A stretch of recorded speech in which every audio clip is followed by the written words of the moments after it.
খাবারের বেলায় কিছু নির্দিষ্ট শ্রেণীর খাবার ছাড়া বাকি সকল ধরনের খাদ্য পানীয় আল্লাহ তাআলা আমাদের জন্য হালাল করেছেন।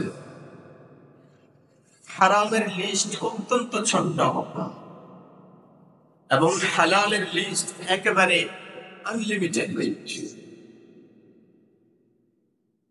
হালালের লিস্ট আনলিমিটেড, কিন্তু হারামের লিস্ট খুবই ছোট্ট একটা লিস্ট।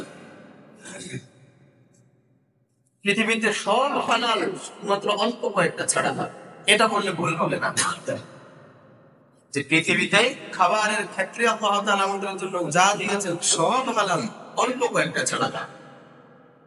আল্লাহ বলছেন إنما حرم عليكم الميتة والدم ولحم الخنزير وما أهل به لغير الله। রব্বুল আলামিন বলছেন তোমাদের জন্য শুধুমাত্র হারাম করা হয়েছে এই বিষয়গুলো, যে মৃত প্রাণী যেটা জবাই করা ছাড়া মৃত্যুবরণ করেছে, যে প্রাণীটা জবাই করার আগে মৃত্যুবরণ করেছে, ওই প্রাণীটা তোমাদের জন্য হারাম করা হলো। তোমাদের জন্য রক্তকে হারাম করা হয়েছে এবং তোমাদের জন্য শুকরের গোশতকে হারাম করা হয়েছে।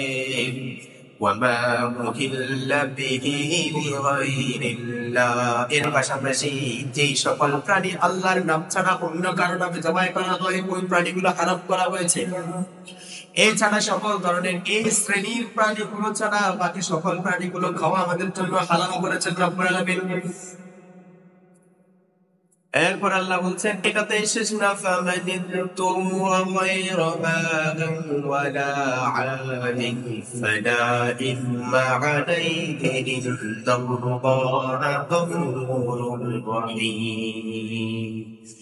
এই যে শুকর এবং শুকর জাতীয় প্রাণীগুলো আল্লাহ হারাম করলেন, মৃত প্রাণী খাওয়াকে আল্লাহ হারাম করলেন এবং শুকরের গোশত খাওয়াকে আল্লাহ তাআলা হারাম করেছেন।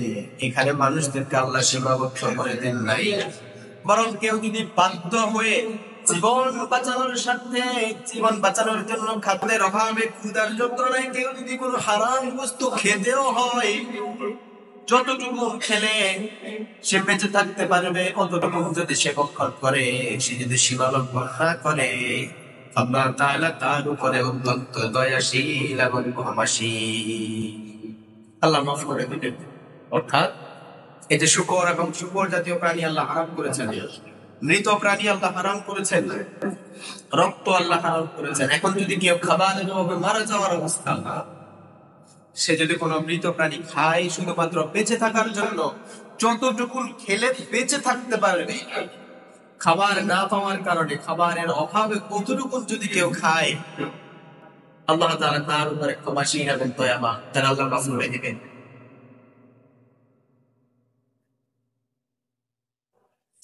আবার আল্লাহ বলছেন কুলু ওয়াশরাবু ওয়া লা তুসরিফু ইন্নাহু লা ইউহিব্বুল মুসরিফিন। আল্লাহ বলছেন তোমাদের জন্য যা হালাল করা হয়েছে তা তো খাবার, ঠিক আছে, খেতে থাকো, পান করতে থাকো, তবে খবরদার সীমালঙ্ঘন করবে না, অপচয় করবে না। খাবার অপচয় করা যাবে না, অপচয়কারীদেরকে আল্লাহ ভালোবাসেন না, আল্লাহ পছন্দ করেন না। খাবার অপচয় করা হারাম।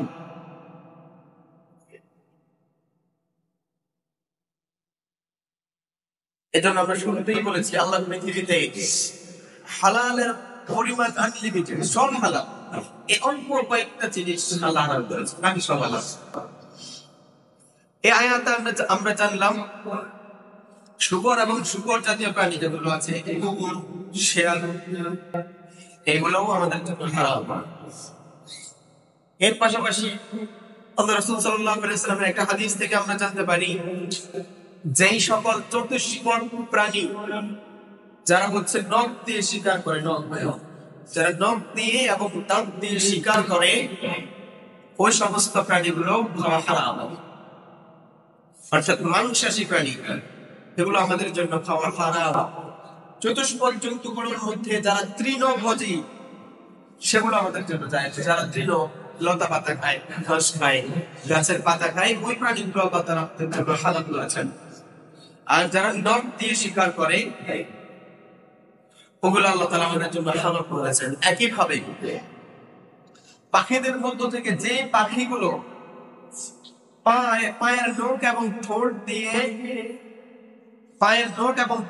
চিরে চিরে খায়, যারা নখ দিয়ে শিকার করে, নখ এবং ঠোঁট দিয়ে চিরে চিরে খায়, যেমন ঈগল, যেমন কাক, বাজ পাখি, এই টাইপের শঙ্কুর, যারা হচ্ছে নখ দিয়ে শিকার করে এবং নখ এবং মুখের সাহায্যে চিরে চিরে খায়, এই ধরনের পাখিগুলো আল্লাহ হারাম করেছিল।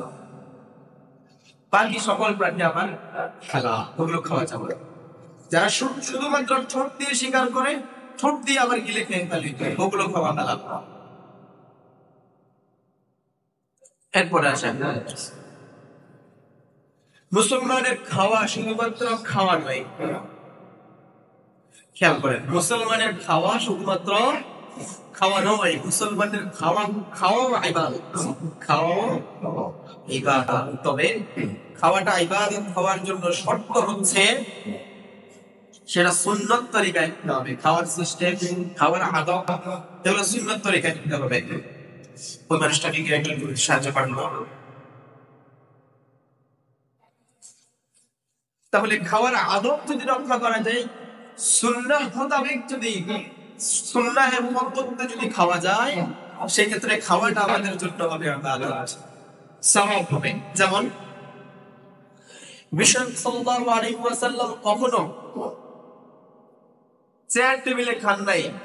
বিষয়টা এমন নয় যে তখন চেয়ার টেবিল ছিল না, ছিল, তখনও টেবিল ছিল, তখনও চৌকি ছিল, কিন্তু রাসূল করিম সাল্লাল্লাহু আলাইহি ওয়াসাল্লাম খাবারের প্রতি আদব দেখানোর স্বার্থে আদবের জন্য নিচে বসে খেতেন। মাটিতে পাটি বিছিয়ে নিচে বসে খেতেন। নিচে বসে খাওয়াটা খাওয়ার আদব এবং সুন্নাত। কেউ যদি খাবারটা এই নিয়তে খায়, ইবাদত করার নিয়তে, যেহেতু ইবাদত করার জন্য গায়ে শক্তি লাগবে কি লাগবে না, এই নিয়তে যারা খাবে, খাবার খাওয়ার জন্য সওয়াব। কেউ যদি খাবারের আদব রক্ষা করে খায়, সুন্নাহ মেনে খায়, সেটাও আবার তার জন্য আলাদা আরো সওয়াব। আবার খাবার যখন সামনে আসতো, বিশ্বনবী দোয়া করতেন, আল্লাহুম্মা বারিক লানা ফীমা রাযাকতানা ওয়া কিনা আযাবান নার। আল্লাহ আমাদের যে রিজিক আপনি দিলেন, এর মধ্যে আপনি বরকত দিয়ে দেন, এবং এই যে আমি খাবার খাচ্ছি এটা যেন হালাল হয়, এবং আমি যেন জাহান্নামের আগুন থেকে বাঁচতে পারি, আমাকে জাহান্নামের আগুন থেকে বাঁচাও, সেটা দোয়া করতেন। খাবারের শুরুতে আল্লাহর নাম নিয়ে খাবার শুরু করা, বিসমিল্লাহ আলহামদুলিল্লাহ বলে খাবার শুরু করা, এগুলো খাবারের আদব এবং সুন্নাত। খাবার শুরু করার আগে হাতের কবজি পর্যন্ত, ওযুর সময় যেভাবে ধোয়েন, হাতের কবজি পর্যন্ত, দুই হাতের কবজি পর্যন্ত ওযুর সময় যেভাবে ধোয়েন, ওইভাবে ধোয়াটা সুন্নাত। খাবারের আগে কুলি করে নেওয়াটা সুন্নাত। তো ইত্যাদি আদব যদি আমরা রক্ষা করি, সেক্ষেত্রে খাবারটা আমাদের জন্য কল্যাণকর হবে এবং খাবারের মধ্যে আল্লাহ বরকত দিবেন। এই খাবারের প্রতি আদব দেখানোর জন্য আলাদা সওয়াব পাবো। তবে বিষয়টি এমন নয় যে টেবিল চেয়ারে বসে খাওয়া অবৈধ, মাত্র এই টাইপের কোনো কিছু নয়। তবে যদি আমরা টেবিল চেয়ারে বসে খাই, সেক্ষেত্রে আমরা সওয়াব থেকে বঞ্চিত হব। বড় কোনো ক্ষতি না থাকলেও আমরা সওয়াব থেকে বঞ্চিত হয়ে যাব। এছাড়াও খাবারের ক্ষেত্রে কোন প্রকার সীমালঙ্ঘন যেন আমরা না করে ফেলি। সীমালঙ্ঘন মানে অতিরিক্ত খেয়ে ফেলা, যা পেটে ধরে তার থেকে 1-1.5 গুণ 2 গুণ বাড়াই খাওয়া। যেমন খাওয়ার পরে যখন যারা অতিরিক্ত খেয়ে ফেলে, দেখবেন অশান্তি হয়, নড়াচড়া করতে পারে, এরপরে কোনো ঠিক আসে, এটা থেকে ক্ষতিকর। বিশ্বনবী সাল্লাল্লাহু আলাইহি ওয়াসাল্লামের সামনে কেউ যদি খাবার খেয়ে এরকম ঠেকুর তুলতো, বিশ্বনবী তাকে সামনে থেকে সরাই দিতে হবে। এটা পছন্দ ছিল না যে কেউ পেন পুরে খাওয়াই এরপরে ঘন ঘন ঠেকুর তুলবে, এটা বিশ্বনবী পছন্দ করতেন। আবার বিশ্বনবী সাল্লাল্লাহু আলাইহি ওয়াসাল্লাম খাবারের জন্য, যাদের খাবারের চাহিদা বেশি, তাদের জন্য আবার সুযোগও দিয়েছেন। বিশ্বনবী বলছেন, তোমরা পেটের 3 ভাগের 1 ভাগ হচ্ছে খাবার দিয়ে পূর্ণ করবে, 3 ভাগের আরো 1 ভাগ পানি দিয়ে পূর্ণ করবে, আর 1 ভাগ খালি রাখবে, যাতে করে তোমার শ্বাস প্রশ্বাস চলতে সহজ হয়, তোমার উঠা বসা সহজ হয়। অর্থাৎ একেবারে গলা পর্যন্ত খাওয়া নিষেধ। এটা বিশ্বনবী পছন্দ করতেন। এবং খাবারের ক্ষেত্রে দুর্গন্ধযুক্ত কোনো খাবার খেতে বিশ্বনবী নিষেধ করেছেন, যেমন কাঁচা পেঁয়াজ, কাঁচা রসুন, এই জাতীয় জিনিসগুলো বিশ্বনবী খেতে পছন্দ করতেন না। এবং যারা এগুলো খেত, বিশ্বনবী বলেছেন, যারা কাঁচা রসুন অথবা কাঁচা পেঁয়াজ খেয়েছ, তারা মসজিদে এই মুহূর্তে আসবে না, তোমার মুখে গন্ধ যাবত করে। এখন খাবারের ক্ষেত্রে খাবারের সাথে পানীয়ের সাথে একটা ওতপ্রোত যে হারাম জড়িত, সেটা হচ্ছে মাদক। এই মাদক দ্রব্য এটা যেন আমাদের সমাজে কোনোভাবে যুক্ত হয়ে না যায়। আল্লাহ রহমতে আমাদের সমাজে মাদক অ্যাভেলেবেল না, এটা ঠিক না। পুরো সমাজ যদি খোঁজেন, আপনি মদরি 2-4 জন পাবেন না। এটা আল্লাহর রহমত, আমাদের সমাজে ওই রকম মদরি মানুষ নেই, গাঁজাটি মানুষ নেই। আছে আছে, খুঁজে পাওয়া যায় না, খুব কম। এই জন্য এটা যেন আমাদের সমাজে অ্যাভেলেবেল না হয়ে যায়, কারণ মাদকটা সমাজের শৃঙ্খলা নষ্ট করে দেয়। মাদক সমাজের শৃঙ্খলা নষ্ট করে দেয়। মাদক মানুষের জীবনের প্রত্যেকটা স্তরে ক্ষতি করে, প্রত্যেক স্তরে, ব্যক্তি স্তর।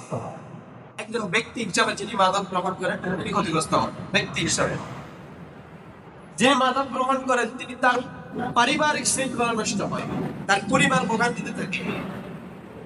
যে মাদক গ্রহণ করে, সে সমাজে বিশৃঙ্খলা সৃষ্টি করে। যে ব্যক্তিটা মাদক গ্রহণ করে, মদনী গাঁজাটি দেখবেন, ওই সমাজে নানান রকম ফিতনা ফাসাদ বাড়ায় বাড়ায়। সে অর্থনৈতিক ভাবে ক্ষতিগ্রস্ত হয় এবং সে রাষ্ট্রীয় ভাবে রাষ্ট্রকে ইফেক্ট করে, রাষ্ট্রকে ক্ষতি করে। কিভাবে ক্ষতি করে? কারণ মাদকের কারণে যে সকল রোগগুলো হয়, একটাও ছোট রোগ না, সম্পূর্ণ বড় বড় ধরনের রোগ হয়, যে রোগগুলোর চিকিৎসা শুধুমাত্র সরকারি ভাবেই হয়।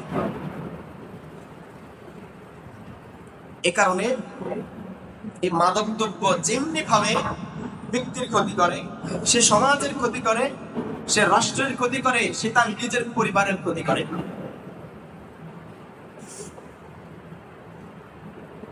মাদক মুক্ত সমাজ গড়তে হলে ইসলামের দিকে আসা ছাড়া, ইসলামের অনুশাসন মেনে নেওয়া ছাড়া অন্য কোনো উপায় নেই, অন্য কোনো উপায় নেই। যদিও পৃথিবীর কোন ধর্ম মাদকতাকে প্রশ্রয় দেয় না, উৎসাহ দেয় না, কিন্তু ইসলাম এটাকে কর্মহস্তে নিধন করে। যারা মদ পান করে, তাদের জন্য ইসলামী রাষ্ট্রের শাস্তির ব্যবস্থা আছে।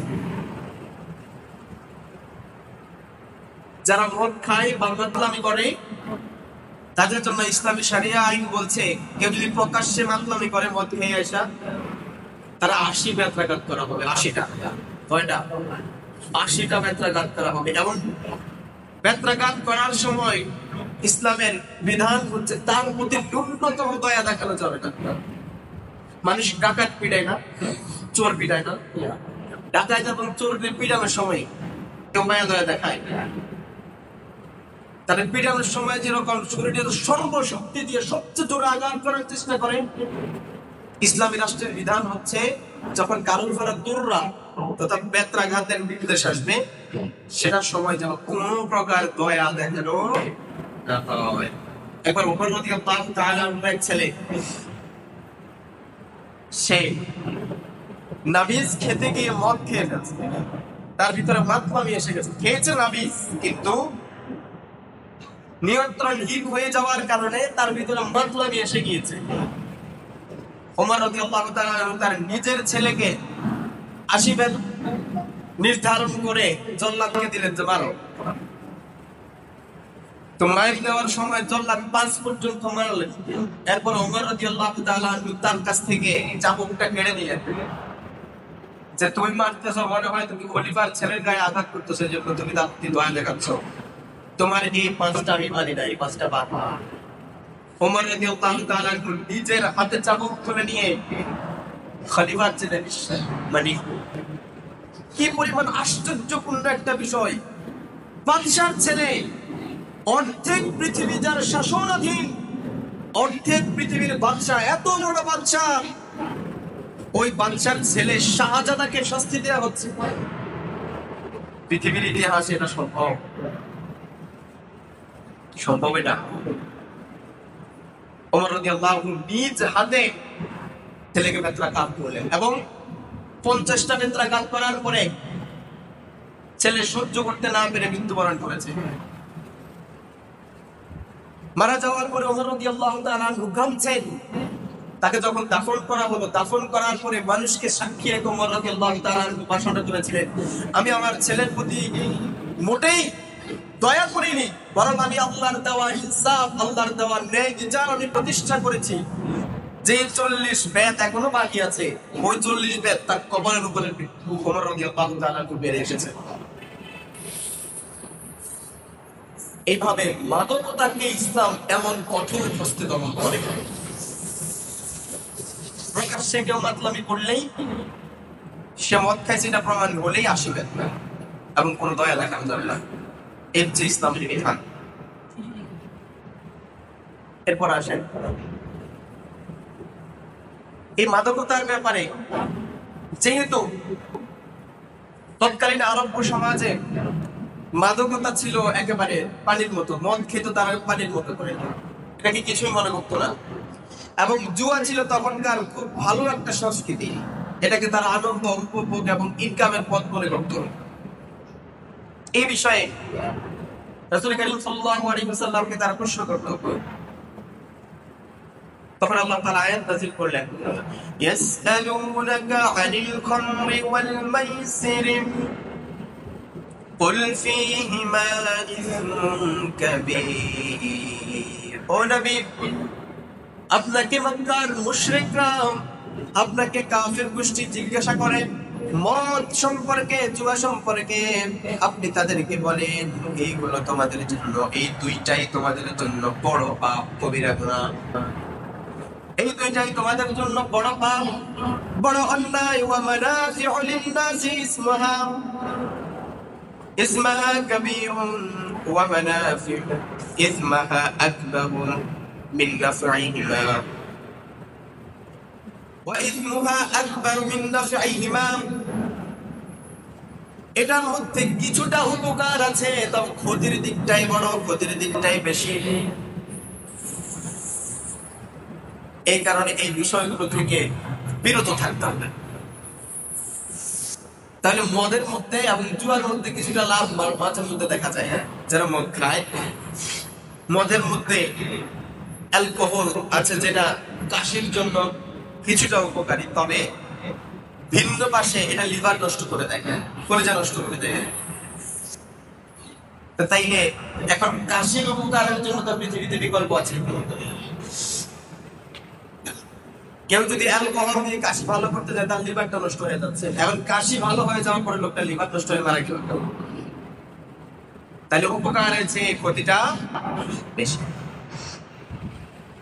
আবার জুয়ার ক্ষেত্রে কেউ যখন জুয়া খেলে, দেখা যাবে হঠাৎ করে একদিন ভালো পরিমাণ লাভ করে ফেললো, কিন্তু আবার পরবর্তীতে এই লাভের গোলা নিয়ে বসে জুয়ার খেলতে খেলতে অবস্থা এমন হইলো যে বাড়ি ঘর সব বিক্রি করে বউ পর্যন্ত দিয়ে দেওয়া লাগলো। তাই উপকারের চাইতে ক্ষতিটা বেশি।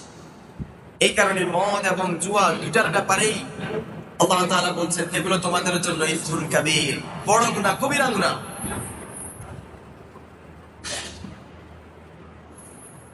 এর শাস্তি থেকে, এর ক্ষতিকর দিকগুলো থেকে বেঁচে থাকার জন্য, যাতে করে এখান থেকে মানুষ বেঁচে থাকতে পারে, বিশেষ করে মুমিনরা যাতে এই ক্ষতিগুলোর সম্মুখীন না হয়, এজন্য আল্লাহ তাআলা এগুলোকে হারাম করেছেন। আল্লাহ বলছেন, ইয়া আইয়ুহাল্লাযীনা আমানু ইন্নামাল খামরু ওয়াল মাইসিরু ওয়াল আনসাবু ওয়াল আযলামু রিজসুন মিন আমালিশ শাইতান ফাজতানিবুহু লাআল্লাকুম তুফলিহুন।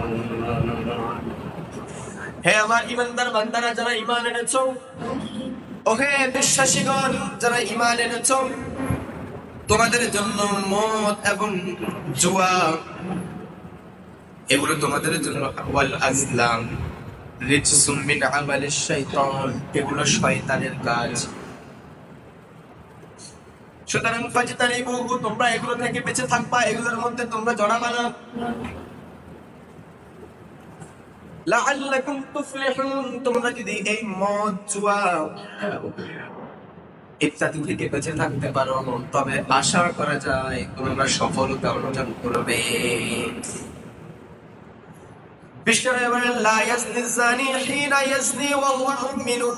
কোন জিনাকারী ব্যক্তি, কোন ব্যভিচারী ব্যক্তি জিনা করতে পারে না মুমিন অবস্থায়।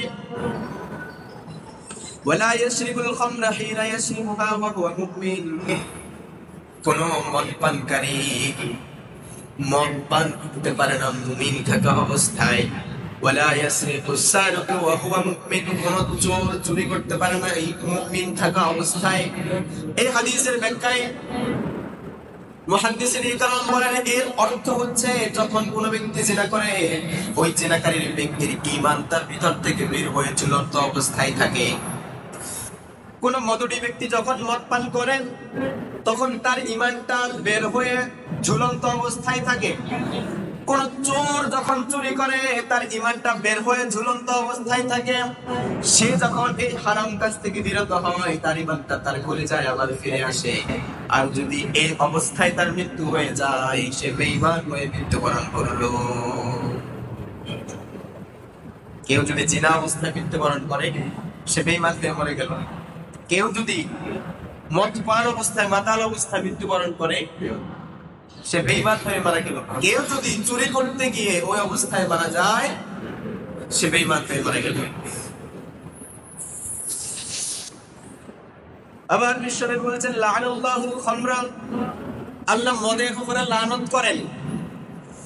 ওয়া শারিবাহা ওয়া সাকিয়াহা, যে এটা বিতরণ করে, যে পরিবেশন করে এবং যে পান করে, উভয়ের উপরে আল্লাহ লানত করেন। ওয়া বাইআহা ওয়া মুতবিআহা, এই মদের ডিলার এবং বিক্রেতার উপরে আল্লাহ লানত করেন। ওয়া হাসিরহা ওয়া মুতাসিরহা, এই মদ যারা বানায়, ওই ফ্যাক্টরি এবং যারা উৎপাদন করে, তাদের উপরে আল্লাহ লানত করেন। ওয়া হামিলাহা ওয়া মাহমুলাতা ইলাইহি, যেই বাহন, যে পরিবহন এটাকে বহন করে, ওইটার উপরে আল্লাহ লানত। যেই জায়গায় এই মদটা পরিবহন করে নিয়ে যাওয়া হয়, ওই জায়গার উপরে আল্লাহ লানত করেন। ওয়া আকালা সামিনা, এই মদ বিক্রি করে যে টাকা উপার্জন হয়, মদ বিক্রি করে যে উপার্জন হয়, এই উপার্জন যারা খায় তাদের উপরে আল্লাহ লানত করে। যার শরীরের রক্ত মাংস মদের হারামের উপরে নির্ভর করেছে, হারাম উপার্জন দিয়ে যার শরীরের রক্ত মাংস গঠিত হয়েছে, ওই শরীর আল্লাহর জান্নাতে কোনদিন যাবে। তাহলে মদের টাকা কি হারাম না? এই জন্য যারা মদের টাকা খায়, ওই পরিবারের লোকজনের উপরেও আল্লাহ লানত। কেন? ওই পরিবার যদি জেনে শুনে ওই উপার্জন থেকে খায়, তারাও লানতের শামিল হবে।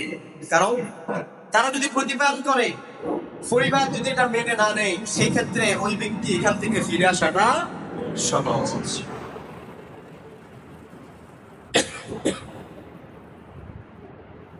শুধু তাই নয়, এই যে মদ যে শুধু মদ তা নয়, এখানে খমরুন বলতে শরীয়তের ভাষায়, ইসলামের পরিভাষায় খমরুন বলতে সকল ধরনের নেশাদ্রব্যকে বোঝানো হয়। বিশ্বনবী সাল্লাল্লাহু আলাইহি ওয়াসাল্লাম বলেছেন, কুল্লু মুসকিরিন খমরুন, নেশা জাতীয় যত দ্রব্য আছে সব কিছু হচ্ছে মদ। নেশা জাতীয় যত দ্রব্য আছে সবকিছুই মদ। গাঁজা মদ না? গাঁজা খেলে নেশা হয় না? মাথা নেশা না? সুতরাং এটাও মদের অন্তর্ভুক্ত। মদ বলতে শরীয়ত এমন কিছুকে বোঝাচ্ছে যত কিছু খাইলে মাত্রামে আসে সবকিছুই মদ। ওয়াকুল্লু মুসকিরিন হারাম, সকল ধরনের নেশা জাতীয় দ্রব্যকে আল্লাহ তাআলা হারাম করেছেন। এখন যারা জর্দা খান, আমি নিশ্চিত জানি না এই বিষয়টা, জর্দাতে অনেকেই বলছেন জর্দা যদি বেশি পরিমাণে খেয়ে ফেলা হয় সেক্ষেত্রে মাতলামি হতে পারে। এটা কতটুকু যুক্তিসঙ্গত আমি জানি না। যদি বিষয়টা একটা সত্যই হয় যে জর্দা বেশি পরিমাণে খেয়ে ফেললে যদি মাতলামি আসে, সেক্ষেত্রে অবশ্যই জর্দা হারাম। কথা কি বুঝাইতে পারলাম? আর যদি মনে করেন যে জর্দা যতই খান মাতলামি আসবে না, নেশা হবে না, সেক্ষেত্রে এটাকে হারাম করাটা ঠিক হবে না। যদি বেশি পরিমাণে খেয়ে ফেললে মাতলামি হয়, যদি মাতাল হয়ে যায়, সেন্স কাজ না করে, সেক্ষেত্রে বুঝতে হবে এটাও মাদকদ্রব্যের অন্তর্ভুক্ত, কারণ এটা খেলে মাতলামি আসছে। আর যত খাবারে মাতলামি আছে, ইসলাম বলছে সবকিছু মদের আইনের অন্তর্ভুক্ত। এরপরে আসেন সর্বশেষ আরেকটা পয়েন্ট, সেটা হচ্ছে ধূমপান।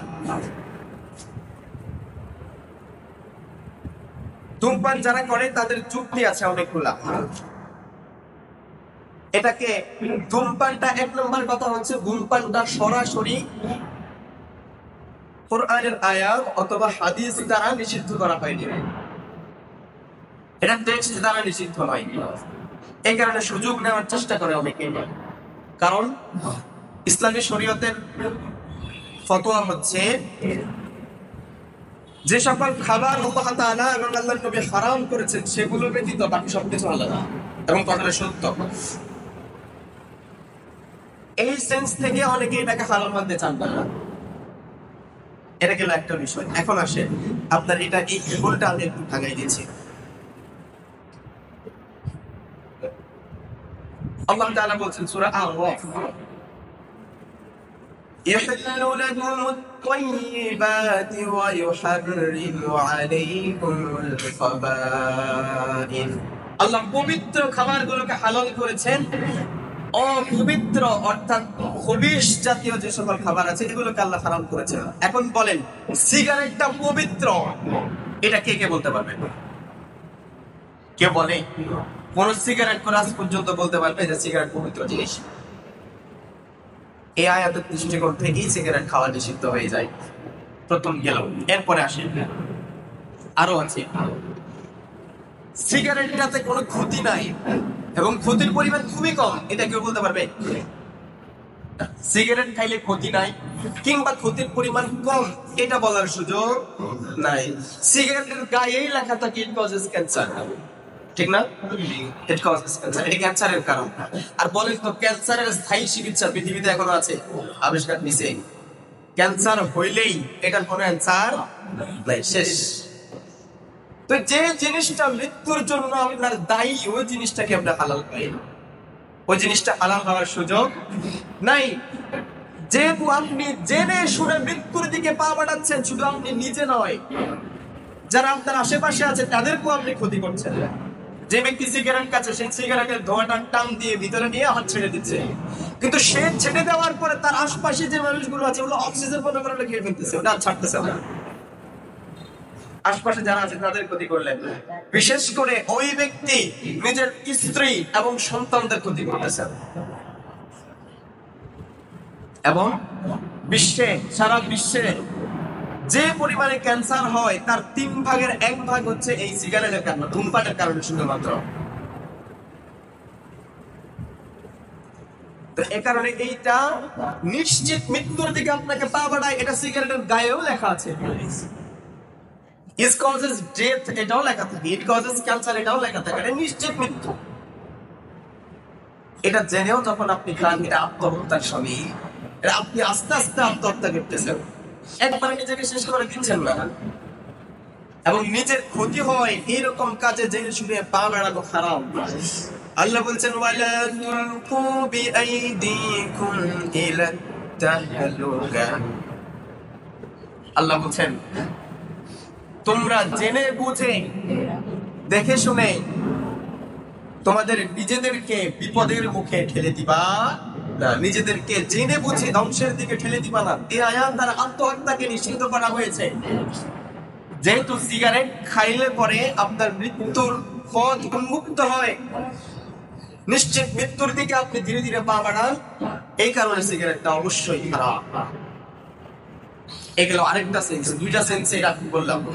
আরেকটা বিষয় আছে, ওয়ালা তুবাদ্দির তাবদীরা, ইন্নাল মুবাদদিরিনা কানু ইখওয়ানাশ শায়াতিন। আল্লাহ বলেছেন খবরদার অপচয় করবা না। যারা অপচয় করে এই অপচয়কারীরা হচ্ছে শয়তানের ভাই, অর্থাৎ ওরাও শয়তান। শয়তানের ভাই মানে কি? এরাও শয়তান। শয়তানের ভাইও শয়তান। মানুষের ভাই মানুষ, শয়তানের ভাই শয়তান। আল্লাহ শয়তানের ভাই এজন্য বলছেন যাতে করে শয়তানের সাথে একটা উপমা সৃষ্টি করতে পারছে। আমার ভাই তো মানুষ, তা আমি মানুষের ভাই মানুষ, কিন্তু আমি যখন অপচয় করব সেক্ষেত্রে তখন আমি হয়ে যাবো শয়তানের ভাই। তাহলে শয়তানের ভাই আমি শয়তান। এখন আসেন, এটা অপচয় কেমন হয়? সিগারেট খেলে পেট ভরে না। সিগারেট খেলে কি ভরা হয়টা কি, উপকারটা কি? সিগারেটের কোনো উপকার আজ পর্যন্ত পৃথিবী থেকে আবিষ্কার করছে? সিগারেটের তো কোনো উপকার নাই। যেটা আপনার কোনো উপকার দেয় না, টাকা খরচ করে ওই জিনিসটা আপনি করবেন কেন? এটা তো স্পষ্ট অপচয়। আর তাছাড়া এটা আপনি জ্বালায় জ্বালায় হাওয়া করে দিচ্ছেন। এটা টাকার মধ্যে আগুন ধরায় দিয়ে এভাবে যদি আপনি হাওয়ার মধ্যে এটা উড়াই দেন, এটা যে অবস্থা, একটা সিগারেটের মধ্যে আগুন করে আপনি ফু দিয়ে উড়াই দিবেন, এটা অপচয়। সুতরাং অপচয় করা ইসলামে কঠিন ভাবে হারাম করা হয়েছে। যারা অপচয় করে তাদেরকে শয়তান বলা হয়েছে। এই সেন্স থেকেও সিগারেটটা হারাম। এখন কেউ কেউ এটাকে মাকরু বলার চেষ্টা করেন। এখন ওনারা বুঝেনি না আসলে মাকরু জিনিসটাকে। মাকরু তাহরিমি এবং হারাম এটার মধ্যে তেমন একটা পার্থক্যই নাই। মাকরু তাহরিমি এবং হারাম এটার মধ্যে তেমন কোনো একটা পার্থক্যই নেই। দুইটাই গুনার কাজ, দুইটাই কবিরা গুনাহ। এবং একটু আগে আমরা একটা হাদিস আমরা বললাম, যে ব্যক্তি কবিরা গুনাহরত অবস্থায় থাকে, যে অবস্থায় কবিরা গুনাহ করছে, ওই অবস্থায় যদি ওই ব্যক্তি মারা যায়, সে ঈমানের উপরে মৃত্যুবরণ করতে পারলো না, সে মুনাফিক হয়ে কবরে যাবে। আল্লাহ আমাদেরকে বোঝার তৌফিক দান করেন, বলি আমিন। আল্লাহ আমাদেরকে হালাল খাওয়ার, হালাল পান করার তৌফিক দেন। আল্লাহ আমাদেরকে মাদক থেকে হেফাজত করেন। আমাদের সমাজ রাষ্ট্রকে আল্লাহ মাদকের এই ভয়াল থাবা থেকে হেফাজত করেন। এবং বিশেষ করে এই ধূমপান, যেটা আমরা প্রকাশ্যে করে বেড়াই, নির্লজ্জের মতো মুসলমান ধূমপান করে বেড়াচ্ছে, এই নির্লজ্জতা থেকে আল্লাহ আমাদেরকে হেফাজত করেন।